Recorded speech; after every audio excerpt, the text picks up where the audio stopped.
Barishal board 2025 সালে যে প্রশ্নটা এসেছিল, দেখো কি বলা আছে।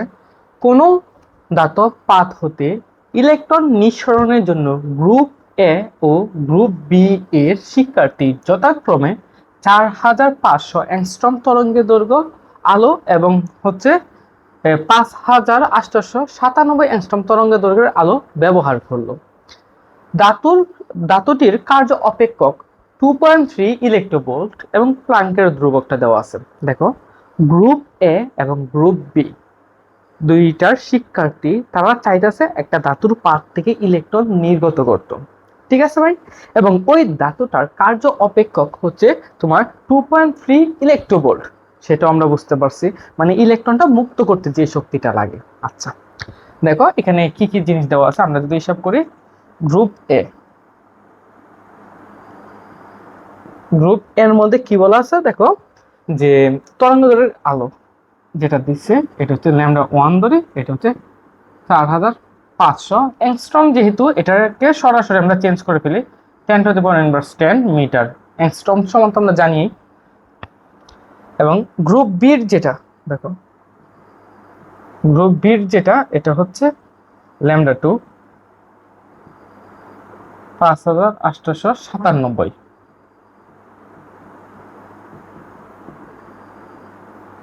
তারপর হলো এখানে যে কার্য অপেক্ষক, এটা কিন্তু দুটোটার জন্য সেম, একই ধাতু যেহেতু অবশ্যই দুটোটার জন্য কি হবে, সেম হবে।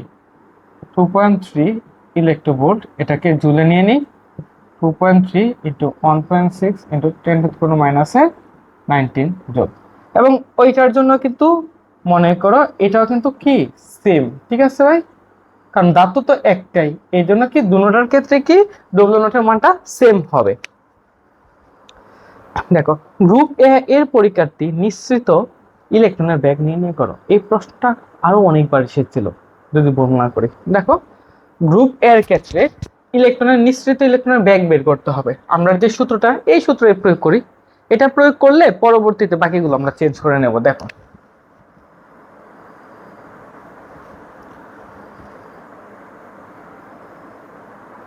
গ্রুপ এর যে কাহিনীটা দেখো, E equal W not plus কি ছিল ক্যামেক্স। এর জায়গাতে আমরা চাইলে এসসি বাই ল্যামডা সরাসরি বসাইতেই পারি, λ1 ডব্লিউ নট। আর এখানে কি হাফ এম বি স্কোয়ার কি লেখা যায় না কোনোভাবে? অবশ্যই লেখা যায়।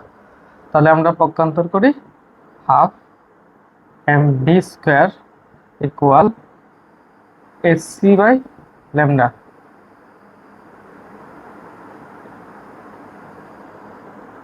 SC by lambda naught minus W naught, sorry sc by lambda minus W naught.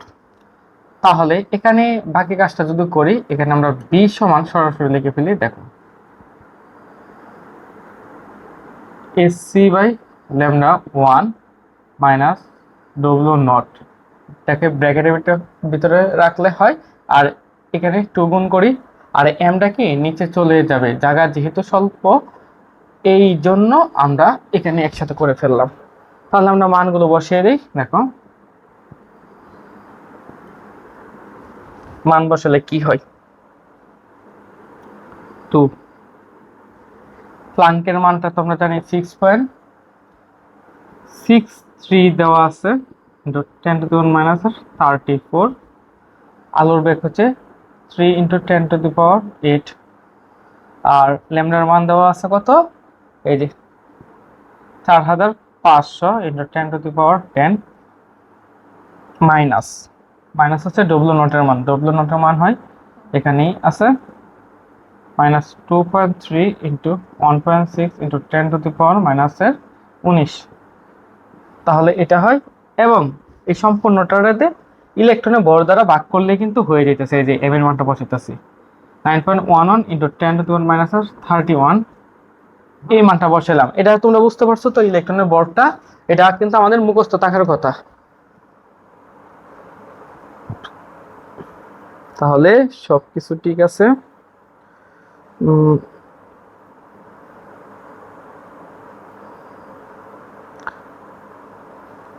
তাহলে এটার যে মানটা আসে, এই মানটা আসে হচ্ছে তোমার দেখি এটার আনসারটা আসবে 4.02 ইন্টু 10⁵ মিটার পার সেকেন্ড। আশা করি আমরা এই প্রশ্নটা হয়তো সমাধান করতে, মানে হয়তো তোমরা বুঝতে পেরেছো। ঠিক আছে ভাই? আচ্ছা, এর পরবর্তী যে প্রশ্নটা ছিল ওই প্রশ্নটা কি বলা আছে দেখো।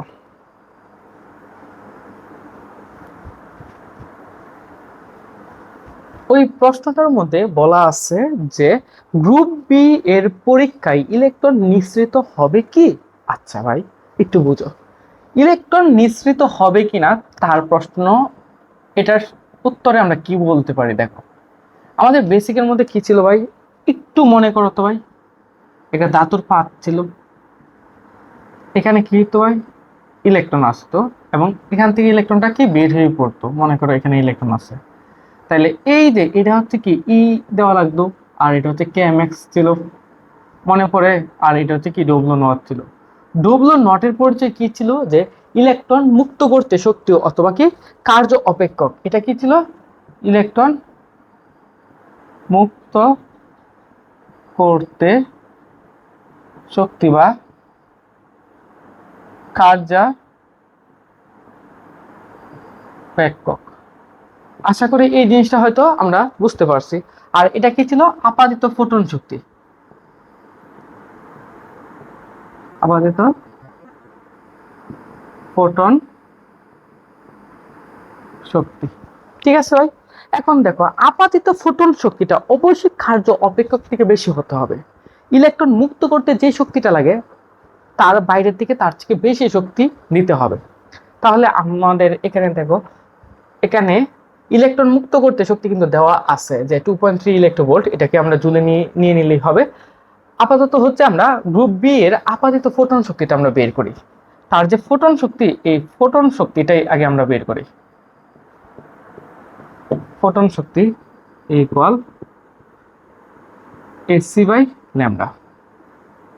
তাহলে এটার মান বসাই 6.626 ইন্টু, আচ্ছা 2 না, এটা হচ্ছে 3 দেওয়াই আছে প্রশ্নে, ইন্টু 10⁻34 মাইনাসের 3 ইন্টু 10⁸ এবং ল্যামডার মান বলা আছে কত, 5897 অ্যাংস্ট্রম। তাহলে দেখি এটার আনসারটা কত আসে।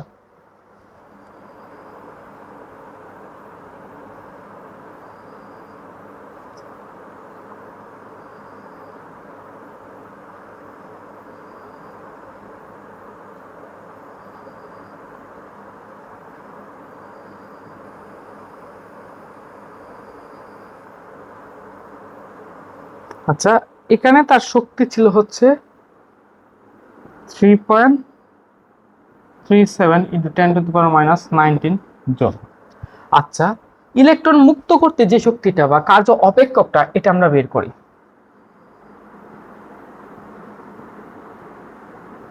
কার্য অপেক্ষক যেটা, এটা হচ্ছে ডব্লিউ নট, এটার মান হচ্ছে 2.3 ইলেকট্রোভোল্ট।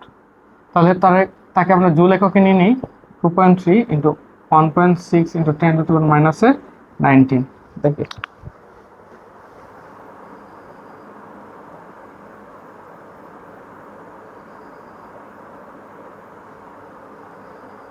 আচ্ছা, এখানে হচ্ছে 3.68 ইন্টু 10⁻⁻19 জুল। আচ্ছা ভাই দেখো তো, এই জায়গাটা একটু মনোযোগ দিয়ে দেখো। এই যে তার যে শক্তি, ইলেকট্রন আমরা পর্যাপ্ত যে শক্তিটা দিতেছি হচ্ছে 3.37 ইন্টু 10⁻19, আর এখানে ইলেকট্রন মুক্ত করতে তার শক্তি লাগতেছে হচ্ছে 3.68 ইন্টু 10⁻19। আচ্ছা কোন মানটা বড়? আপাতত ফোটন শক্তিটা অবশ্যই আমি কম দিতেছি এখানে। এই এই যে প্রশ্নের ডাটা দেখে কি বোঝা যাইতেছে, সমাধান করছি যে মনে হইতেছে আমরা কম দিতেছি। যেহেতু কম দিতেছি আর ইলেকট্রন মুক্ত করতে শক্তি বেশি লাগতেছে, এই জিনিসটা এরকম হয়ে গেল না, ডব্লিউ নট গ্রেটার দেন ই। আচ্ছা, এই অবস্থায় কি ইলেকট্রন মুক্ত করা সম্ভব? ইলেকট্রন মুক্ত করা সম্ভব নয়, অথবা আলোর ফটো তড়িৎ ক্রিয়া পাওয়া যাবে না বা আলোর ফটো তড়িৎ ক্রিয়া ঘটবে না। তাহলে আমরা লাস্টে সমাধান কি বলতে পারি, ইলেকট্রন নির্গত বা নিঃসৃত হবে না, নিঃসৃত হবে না। আশা করি এই জিনিসটা হয়তো তোমরা বুঝতে পেরেছো। এত বেশি কঠিন ছিল না, এই প্রশ্নটা খুবই গুরুত্বপূর্ণ একটি প্রশ্ন। এই যে 3, 4, 5টা যে প্রশ্নের সমাধান করছি, এই প্রশ্নের ভিত্তিতেই দেখবা বিগত বছরের প্রশ্নগুলো সাজানো। ওই জিনিসগুলো তোমরা যদি দেখো, আমার বিশ্বাস তোমরা এই অধ্যায়ের আলোর ফটো তড়িৎ ক্রিয়ার থেকে আর আটকানোর সুযোগ নাই। এবং বিগত বছরের যে বোর্ডগুলো আছে এটি বেশি বেশি করে প্র্যাকটিস করবা। কিছু কিছু জিনিস আছে দেখবা যে তোমরা গাইডের সলভ দেখলেই বুঝতে পারতেছো, আর ওইগুলোর জন্য এত প্যারা খাওয়া লাগবে না। আশা করি এই বোর্ডটা তোমরা হয়তো বুঝতে পেরেছো। ঠিক আছে ভাই?